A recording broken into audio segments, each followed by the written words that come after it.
희망 이야기, 통일 이야기 한마당의 진행을 맡은 진행자 이슬기입니다.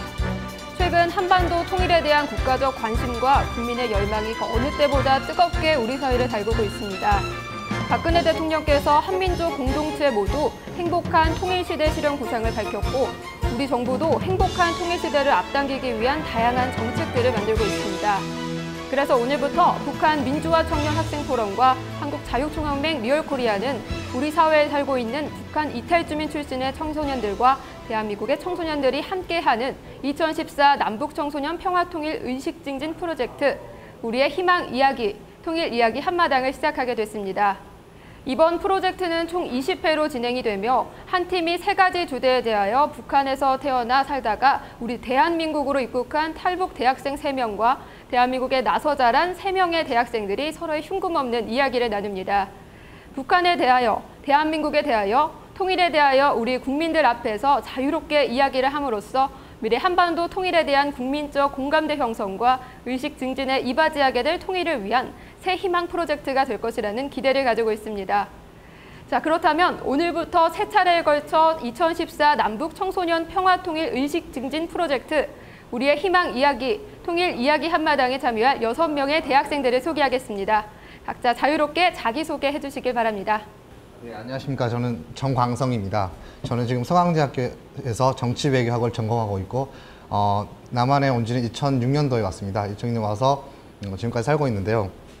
오늘 남북 청소년 통일 이야기 한마당에 참여하게 돼서 너무 기쁘고 이러한 통일 한마당이 앞으로 우리가 만들어갈 통일에 대해서 더 의논할 수 있는 그런 시간이 되었으면 좋겠습니다. 네, 안녕하세요. 주찬양이라고 합니다. 저희 고향은 함경북도 청진입니다. 1991년도생이고요. 2011년도에 여기 왔습니다. 지금 대학 준비하고 있고요. 오늘 이렇게 한자리에 남북 청년들이 모이게 돼서 느낌이 통일이 벌써 된 것 같습니다. 안녕하세요. 25살 대학생 박철준입니다. 저의 고향은 강원도 김학원이고 한국에 온 지는 5년 차입니다.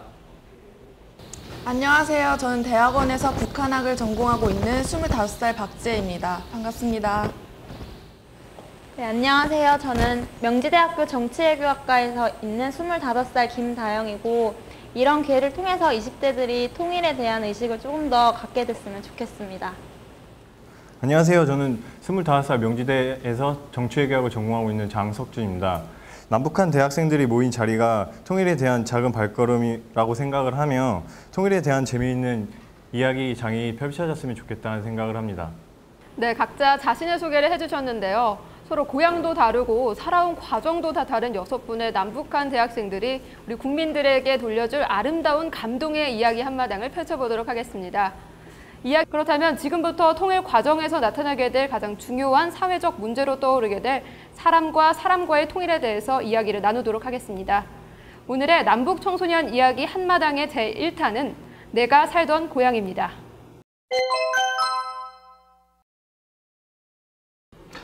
예, 이번에는 좀 고향에 대해서 얘기를 할 건데 저희 고향 같은 경우는 함경북도 해령이라고 보통 보시면 그 한반도 지도가 있으면 제일 위쪽에 위치하고 계신데요.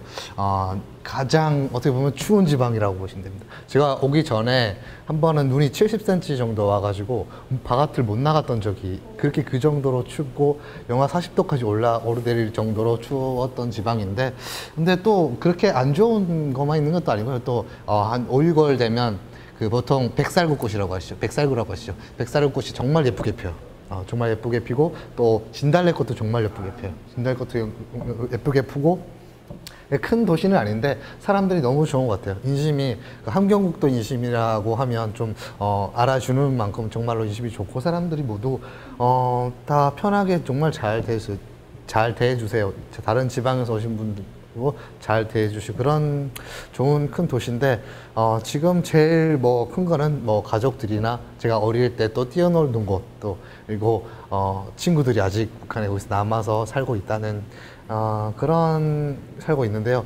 어떻게 보면 참 지금의 여기 와서 그곳에 살 때는 잘 몰랐는데 여기 와서 보니까 참 고향이라는 거는 너무나 가슴에 와닿는 보통 우리는 고향에 살면 내가 고향에 사는지 그런 가슴 아픈 얘기를 잘 모르는데 어떻게 보면 내가 고향에 갈 수 없다는 그런 생각을 하다 보니까 일단 고향 얘기만 하면 좀 가슴이 먹먹해지는, 네, 먹먹해지는 그러한 고향이 저한테는 참 많이 그런 느낌으로 많이 다가오는데 물론 그런 점도 있고 또 좋은 점도 있고 여러 가지 점이 공존하는 것 같아요. 그래서 그 해령이라는 곳에 두만강을 끼고 있어서 또 그곳에서 친구들이 많이 뛰어놀고 어렸을 때 많이 같이 뛰어놀던 그런 네, 풍경으로 저한테는 다가옵니다. 고향은. 네.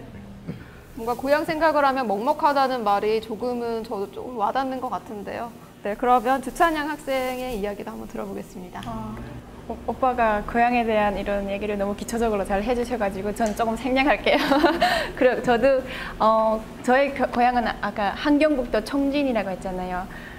해령이랑가도 멀지 않아요. 한 200리? 한 200리 길 되는데 그 청진은 그 함경북도의 메인 도시고 항구 도시예요. 그래서 아마 통일이 돼도 그 무역 같은 것도 아마 제일 왕성해질 것 같은 그런 도시고요. 되게 저는 청진하면 느낌이 되게 밝아요. 그러니까 항구 도시다 하는 자체가 지금은 그 항이 활성화 안 됐지만 통일이 된다 하면 엄청 활성화되고 막 완전 북적일 것 같거든요. 그래서 고향에 대한 상상 그런 거랑 막 섞여가지고 되게 추억 이런 것들이 막 다 혼합돼서 되게 밝거든요. 지금 느낌에.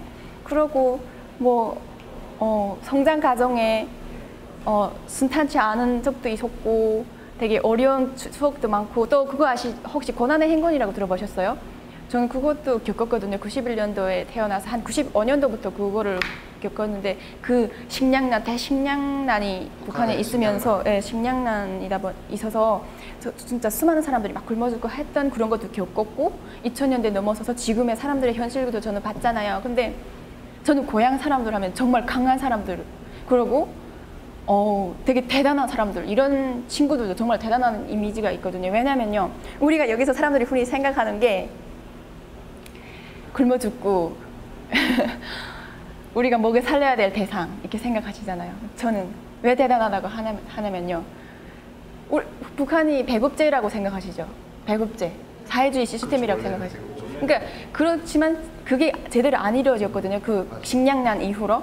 그러다 보니까 사람들이 장사길에 뛰어나서서 장사를 하고 저도 13살부터 장사를 했어요. 공부도 하고 그러다 보니까 저는 딱 그 갈리는 게 이래요. 저희 아버지 부모님 세대는 배급제 그런 사회주의 딱 공산주의의 얽매인 세대였다면 저희 세대는 장마당 세대라고 저는 생각하거든요. 정말 시장 경제의 제일 원초적인 모습을 띠고 있거든요. 장사를 하는 그런 사람들이 다 보면. 그래서 저는 변화를 추구하고 그 정치적 압박, 그런 압박 정부의 압박 속에서도 그거를 맞받아 먹고 살기 위해서 떨쳐나서서 정말 악정거타하는 그런 사람들의 모습이 너무 지금도 상상하면 존경스럽고 막 그렇거든요. 그래서 저는 고향의 이미지 하면 정말 잠재력이 강한 사람들, 강한 친구들, 멋진 친구들 이런 이미지가 많이 떠올라요. 그래서 저는 이런 이미지를 저만 가지고 있고 싶은 게 아니고 통일에 대해서 가능성을 보지 못하는 사람들도 이런 쪽으로 포커스를 맞춰서 좀 많이 봐주셨으면 좋겠다. 마지막 마무리는 이렇게 끝나네요. 네, 그런 마음을 많이 저는 가지고 있어요. 네. 뭔가 13살에 장사를 했다는 걸 들어보니까 정말 뭔가 강인함이 느껴지는 것 같은데요. 네, 그럼 다음으로 박철준 학생의 이야기를 한번 들어보겠습니다. 저는 이 두 분과 달리 두 분은 이제 함경북도가 공통점인 고향이잖아요. 그래서 그리고 이제 여기 주찬양 씨가 말씀하셨던 그 고향의 항구도시라고 했는데 저의 고향도 항구도시거든요. 강원도 김하군이라고 해갖고 원산 들어보셨죠? 원산항. 예, 저는 그 항에 있어요. 근데 항에 이제 가까이 있진 않지만 되게 시골인데 휴전선하고 마주하고 있는 거기 김하군에 있거든요. 그래서 제 고향이 거기예요. 그래서 사람들이 항상 강원도에서 왔다고 하면 여기 강원도인 줄 알고 네, 먼저 여기 강원도를 떠올려요. 어디 춘천 아니면 고성 아니요 김하요. 김하 처음 들어보는데 이렇게 하거든요. 근데 저는 네, 완전 시골이고 이제 휴전선하고 마주하고 있는 그런 데서 이제 나서 자랐고 아버지도 이제 군인 출신이라 네, 거기서 제가 제일 처음에 태어났을 때 들었던 게 어머니와 아빠 목소리보다도 군인들의 노랫소리를 먼저 들었던 것 같아요. 총소리랑. 예. 여느 친구들하고 달리 이제 좀 약간 특별한 경험을 했다고 나름 생각했거든요. 그래서 그리고 이제 고향 하면 떠오르는 게 여기 앞에서 두 분이 말씀하셨던 것처럼 조금씩 변화하고 있는 것 같아요. 항상 사람들은 김종은 체제, 뭐 체제를 이렇게 중심으로 가는데 체제가 변하지 않을 거다. 뭐 여기 지금 기득권이 있으니까 뭐 밑에 사람들은 어쩔 수 없다라고 하는데 조그마한 변화가 이제 큰 변화를 이룰 수 있잖아요. 근데 이렇게 말하는 이유는 제가 군인 가족 속에서 이제 거의 20년 동안 살았거든요. 그러니까 20살까지 살았는데 아버지가 이제 군관을 하면서 여기서 말하면 장교를 하면서 거기에서 20년 동안 자라면서 군인들이 어떻게 먹고 살고 하는 그 생활을 쭉 봐왔기 때문에 20년 동안 봐오니까 군인들의 그 생활이 너무 눈에 확 들어와요. 이제 그래서 딱 봤는데 군인들이 지금 뭐 성군 정치, 소위 말하는 성군 정치 들어보셨겠지 모르겠지만 그런 성군 정치하면 막 이렇게 군인들이 우선이고 막 군인들이 모든 걸 다 할 것 같고 하지만 내부에서는 그렇게 하는 것보다도 체제대로 움직이지만 내부는 그냥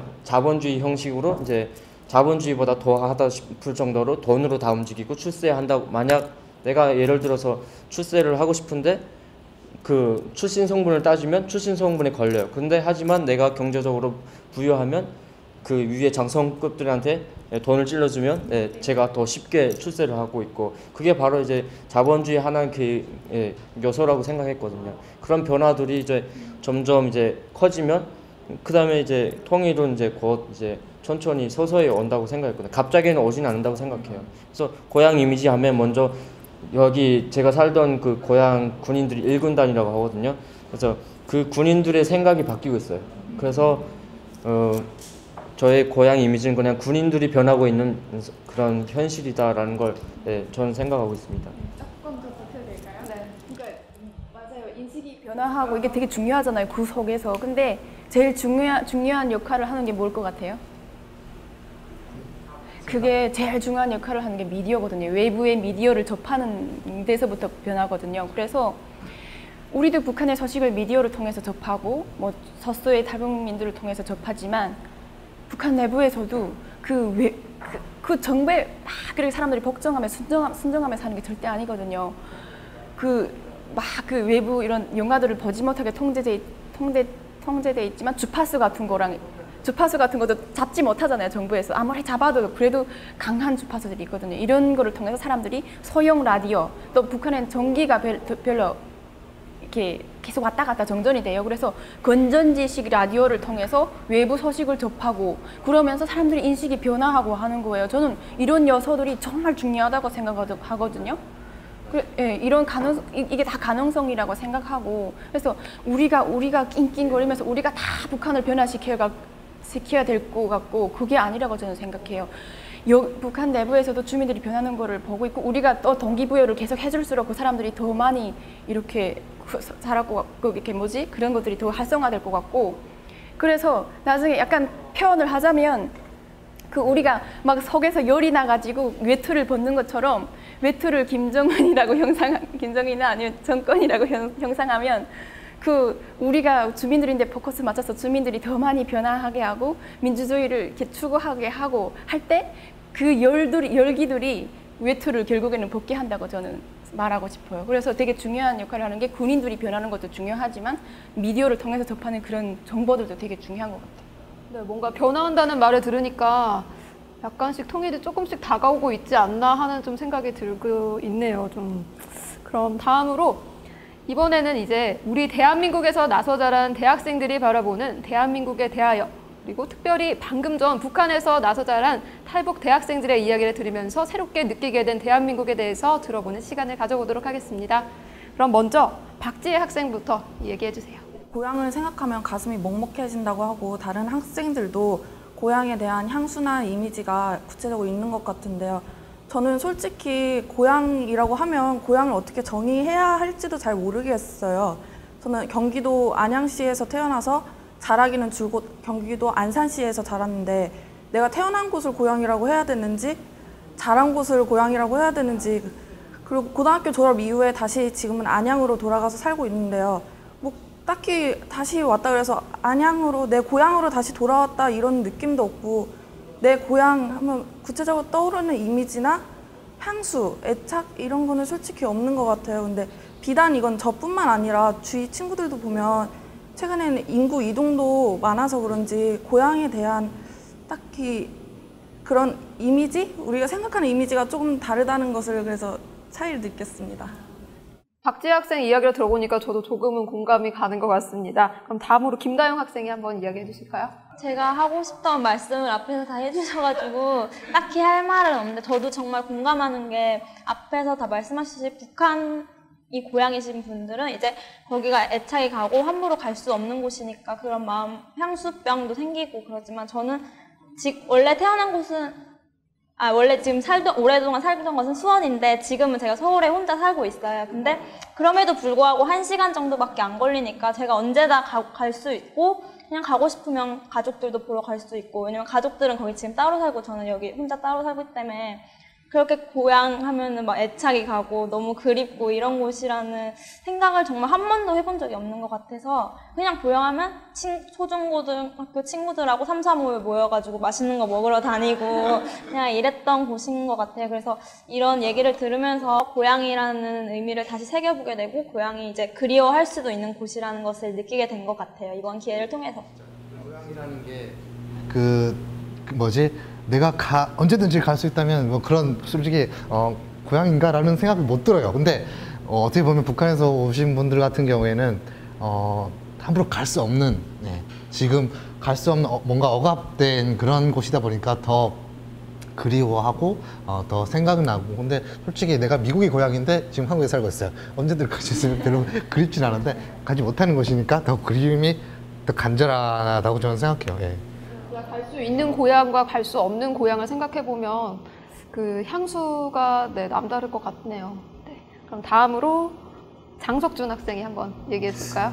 저 같은 경우는 고향이 파주다 보니까 25년 동안 이제 파주에서 나고 자라면서 그러니까 휴전선 접경에 정말 넘어가면 이제 북한이다 보니까 어렸을 때부터 막 진짜 군인들이 이렇게 돌아다니는 것도 많이 보고 탱크들도 많이 보고 그에 반면에 또 제가 성장을 하면서 한 20살 이후부터는 이제 평화가 이렇게 지속이 되고 통일이란 이렇게 주제에 대해서 좀 더 이렇게 말들이 많이 나오기 시작하면서부터 파주라는 곳이 평화의 상징으로 좀 더 등장을 하게 됐는데 그 두 가지를 저는 생각을 해보면서 고향에 대해서 파주라는 곳이 어떤 곳인가 그리고 통일에 만약에 된다면 파주가 어떻게 발전이 될 수 있을까라는 생각을 되게 많이 해보게 됐어요. 근데 또 반면에 또 다른 생각을 한번 해보자고 하면 군이 대치를 하고 있고 한 곳에서는 또 평화를 외치면서 통일을 추구하고자 하는데 과연 이 두 개가 중첩이 돼서 잘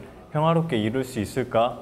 과연 내 고향은 어떻게 변할까? 통일이 된다면 좀 더 급격하고 내가 알던 그 모습이 아닌 새로운 모습으로 변화가 될 텐데 그렇다면 나중에 나이가 이렇게 들어서 내 고향을 찾아갔을 때 내 어렸을 때 향수를 느낄 수 있을까 하는 생각을 되게 많이 해보게 하는 것 같아요. 근데 앞서 말한 두 분과 조금은 다르게 장석준 학생은 어렸을 적부터 뭐 군인이나 군대를 좀 많이 봐서 그런지 뭐 북한과 통일에 대해서 조금 남다른 생각을 가지고 있는 것 같습니다. 네, 어렵고 힘든 북한에서의 삶, 그럼에도 불구하고 너무 행복한 나머지 자유와 희망에 대해서조차 그 가치의 중요성을 잃어가고 있는 우리 대한민국 청년들의 삶이 너무 비교되는 남북 간의 현실을 과연 우리는 어떤 마음으로 받아들여야 하는지 다시 한번 생각해보는 이야기 한마당이 아닌가 생각해봅니다. 네, 한반도에 위치해 있는 남과 북입니다. 한 핏줄을 이어온 한 민족이 서로 존재하고 있지만 남과 북의 현실은 너무나도 많은 거리감과 갈등, 나아가 많은 과제들을 두고 있지 않은가 생각해보게 됩니다. 우리가 외치는 통일, 그럼에도 불구하고 통일 과정 속에는 우리가 풀어나가야 할 너무나도 많은 과제들이 있지 않은가 생각해보게 됩니다. 그 중에서도 사람과 사람의 통일은 우리가 행복한 통일 시대를 준비해 나가는 데서 반드시 해결해야 할 선결 과제라고 생각해보게 됩니다. 그러한 통일 시대 구현을 위해서 남과 북은 모든 정치적, 경제적, 군사적 이해관계를 떠나서 남과 북의 모든 주민들이 다 행복한 통일 시대를 만들어 나가야 할 것입니다. 그렇다면 이것으로 남과 북의 청소년들이 말하는 통일 이야기 한마당 제1부를 마치도록 하겠습니다. 참가해주신 모든 분들께 감사드립니다.